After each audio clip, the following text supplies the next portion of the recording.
வணக்கம், இது உங்கள் தமிழ் சேனல். இன்னைக்கு Facebookல ஜேம்ஸ் வசந்தன் அப்படிங்கிற பிரபல இசையமைப்பாளர் மற்றும் நிகழ்ச்சி தொகுப்பாளர் அவர் ஒரு செய்தியை அவருடைய முகநூல் பக்கத்துல பகிர்ந்திருக்கிறாரு. அந்த செய்தியில என்ன சொல்லியிருக்காரு அப்படின்னா, அவருடைய மகன் 12வது படிக்கிறதாகவும் அவருடைய மகனுடைய நண்பன் ஒரு பையன் நேற்று இரவு திடீர்னு இறந்துட்டாரு. எப்படி இறந்தாரு அப்படின்னா, நேற்று இரவு 9:30 மணிக்கு அவர் குர்குரே சாப்பிட்டிருக்காரு.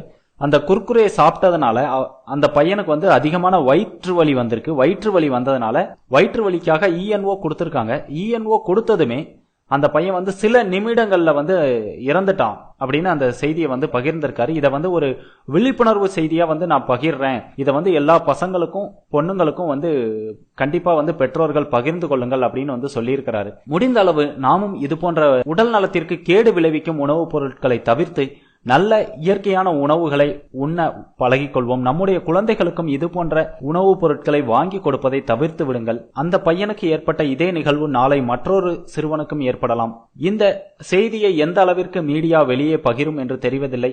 இருந்தாலும் நாங்கள் உங்களுக்காக இதை ஒரு விழிப்புணர்வாக இந்த செய்தியை பகிர்கிறோம். அதிக அளவில் இந்த வீடியோவை பகிருங்கள், அனைவருக்கும் தெரியப்படுத்துங்கள். இது போன்ற மற்றும் ஒரு சோகமான நிகழ்வு நடைபெறக்கூடாது என்பதே பெரும்பாலானோருடைய விருப்பமாக இருக்கிறது. இது போன்ற உணவுப் பொருட்களை கண்டிப்பாக அரசும் தடை செய்ய வேண்டும். அதில் எந்த அளவிற்கு உடலுக்கு கெடுதியான பொருட்கள் கலந்துள்ளது என்பதை அவர்கள் அலசி ஆராய்ந்து சோதனை செய்து அதை தடை செய்யப்பட வேண்டுமா இல்லையா என்பதை அறிவிக்க வேண்டும். கண்டிப்பா இந்த வீடியோவை அனைவரிடம் பகிருங்கள். மேலும் உடனுக்குடன் தமிழில் இது போன்ற விழிப்புணர்வு செய்திகளை அறிந்து கொள்ள யூடியூப் தமிழ் சேனலை சப்ஸ்கிரைப் செய்யுங்கள்.